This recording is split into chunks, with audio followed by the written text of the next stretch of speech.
జగన్మోహన్ రెడ్డి ప్రభుత్వంలో ఎమ్మెల్యేలు మంత్రులు అందరూ వాళ్ళ స్వార్థ ప్రయోజనాల కోసము విపరీతంగా పోలీసు వారిని ఉపయోగించుకునేవాళ్ళు. వాళ్ళ అక్రమార్జన కోసము, భూదందాల కోసము, వాళ్ళ యొక్క పంచాయతీల కోసము వాళ్ళందరూ విపరీతంగా పోలీసులను ఉపయోగించుకొని పోలీసులు వాళ్ళు అంతా డబ్బులు దోచుకునే పరిస్థితి గత ప్రభుత్వంలో ఉండింది దేశ. ఇప్పుడు మనం ప్రభుత్వం మారింది. ప్రభుత్వం మారిన తర్వాత ఇప్పటికైనా కూడా పోలీసు వాళ్ళు పాత పద్ధతుల్లోనే ఉంటున్నారు. వాళ్ళ దందాలు వాళ్ళు కొనసాగిస్తున్నారు. ప్రజలకు చాలా ఇబ్బందికరంగా ఉంది.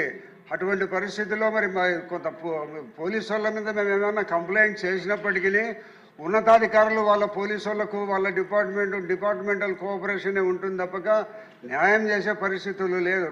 డైరెక్ట్ కొత్తగా డిఎస్పీలు అయిన వాళ్ళు కూడా విపరీతంగా లంచాలు పాల్పడుతున్నారు. మా ప్రొద్దుటూరు పట్టణంలో క్రికెట్ బెట్టింగ్ మట్కా గుట్కా ఇవన్నీ కూడా జరుగుతున్నాయి. దేశ సంతకండు వాళ్ళకు చెప్పినప్పటికీ కూడా వాళ్ళు సంపాదించుకునేది ఆ ప్రభుత్వంలో అలవాటు పడిపోయినారు కాబట్టి ఇప్పుడు కూడా వాళ్ళ అలవాట్లు మారడం లేదు. వీరందరి మీద ఏదన్నా ఒక కంప్లైంట్ వస్తే విచారించేదానికి ఒక ఉన్నతమైన ఒక మంచి అధికారిని న్యాయంగా విచారించే అధికారిని పెట్టితే తప్పక లేకపోతే పోలీసు మీద కంప్లైంట్ పోలీసు వాళ్ళు డిపార్ట్మెంట్ కోఆపరేషనే జరుగుతుంటుంది తప్పక ప్రజలకు న్యాయం జరగదు.